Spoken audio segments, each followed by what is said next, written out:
এঁচোড়ের অনেক রেসিপি আপনারা খেয়েছেন বা আমরাও খেয়েছি। তো এই রেসিপিটি যদি একবার খান এর স্বাদ কখনো ভুলবেন না, বারবার এইভাবেই খেতে চাইবেন।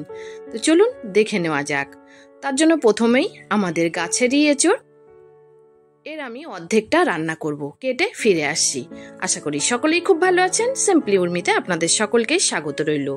এই দেখুন, অর্ধেকটা বেশ বড় বড় পিস করে আমি কেটে নিয়েছি। এবার এগুলোকে আমি একটু লবণ জলে দিয়ে রেখে দেব।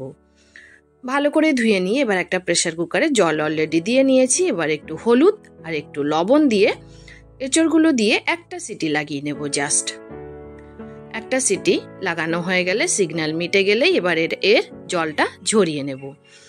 এবার একটা কড়াইতে রিফাইন্ড অয়েল দিলাম, যে কোনো তেল আপনারা ব্যবহার করতে পারেন।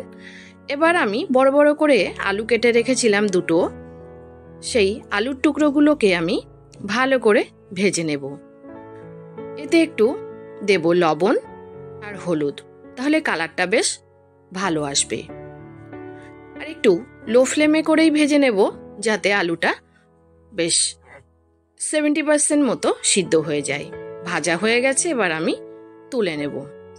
তুলে নিয়েছি, এখনো তেল আছে, ওই তেলেই আমি সিদ্ধ করা এঁচড়গুলো দিয়ে দিচ্ছি। এঁচড়গুলোকেও ভেজে নেব। এই এঁচড় ভেজে নেওয়ার জন্য এর স্বাদ একদম চেঞ্জ হয়ে যাবে। এইভাবে একবার অবশ্যই আপনারা বানিয়ে দেখুন, আশা করি নিরাশ হবেন না। দেখুন, এঁচড়গুলো ভাজা হয়ে গেছে, এবার তুলে নেব। এরকম ভাবেই সবগুলো এঁচড় আমি 3 থেকে 4টে ব্যাচে ভেজে নেব। তো সবগুলো ভেজে তারপরে ফিরে আসি। এই সবগুলো ভাজা হয়ে গেছে, এবার চলুন রান্নাটা করি। ওই তেলেই আমি গোটা জিরে দিয়ে দিয়েছি, আর এক্সট্রা করে তেল দিইনি। তেজপাতা দিলাম। এবার দেব গোটা গরম মশলা, ছোট এলাচ, লবঙ্গ, দালচিনি আর একটা বড় এলাচ, আর বড় একটা কুচানো পেঁয়াজ দিয়ে দিয়েছি। দিয়ে ভালো করে পেঁয়াজটা ভেজে নেব। ততক্ষণে একটা পেস্ট বানিয়ে নেব। আর একটা পেঁয়াজ বড় বড় করে কেটে রেখেছিলাম, আর 1.5 ইঞ্চি পরিমাণ আদা আর রসুন 6 থেকে 7 কোয়া দিয়ে ভালো করে একটা পেস্ট বানিয়ে রেখেছি। পেঁয়াজটা আগে একটু ভাজা ভাজা হয়ে যাক। পেঁয়াজ একটু ভাজা হয়ে গেছে, আর ওদিকে যে পেস্ট বানিয়েছিলাম পেস্টটা দিয়ে দিলাম। দিয়ে এবার খুব ভালো করে ভেজে নেব, কারণ এতেও কাঁচা পেঁয়াজ আছে। তো কাঁচা পেঁয়াজটা যাতে ভালোভাবে ভাজা হয় সেটা লক্ষ্য রাখতে হবে, না হলে ফ্লেভার আসবে না। এবার দেখুন নিচে লেগে যাচ্ছে, তো আমি এখন টমেটো পেস্ট অ্যাড করলাম। জল দিলাম না, এখন টমেটো পেস্ট দিয়ে ভালো করে এটা ভেজে নেব।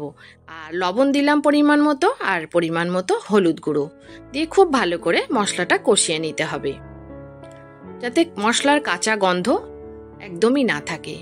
এবার উঁচু উঁচু 1 চামচ ধনে গুঁড়ো, জিরে গুঁড়ো আর কাশ্মীরি লঙ্কা গুঁড়ো 1 চামচ দিলাম, আর হাফ চামচ দিচ্ছি নর্মাল ঝাল লঙ্কা গুঁড়ো।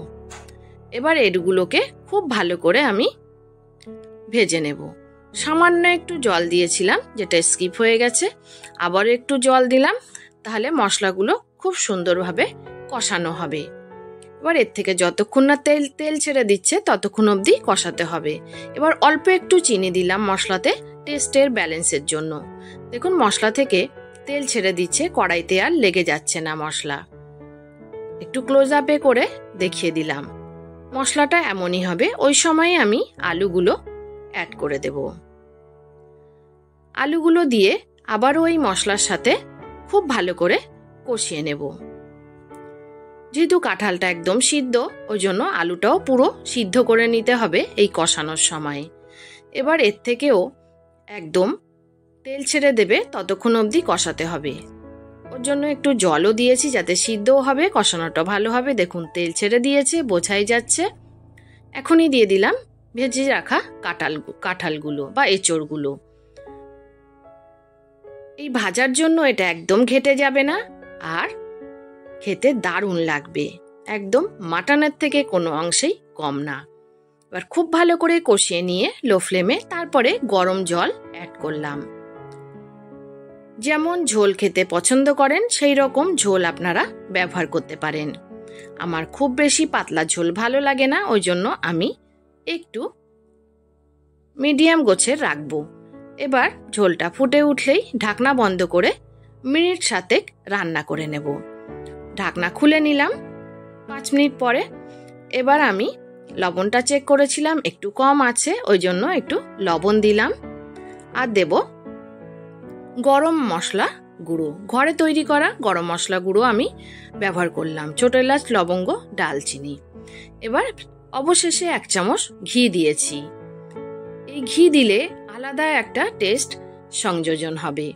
এবার খুব ভালো করে আলতোভাবে মিশিয়ে নেব। দেখুন কাঁঠালগুলো কিন্তু ভাঙিনি, গোটা গোটাই আছে। এবার একদম রেডি হয়ে গেছে। গ্যাসটাকে আমি বন্ধ করে দিয়ে স্ট্যান্ডিং টাইমে 5 মিনিটের জন্য রেখে দেব। 5 মিনিট পরে আমি ফিরে এলাম। দেখুন কেমন লাগছে দেখতে। এটা ভাত, রুটি, পরোটা, লুচি সবের সাথে দারুণ লাগবে। তো যদি রেসিপিটি ভালো লেগে থাকে অবশ্যই আমার সাথে যুক্ত হয়ে যেতে পারেন। আজ আসি, সবাই ভালো থাকবেন, ধন্যবাদ।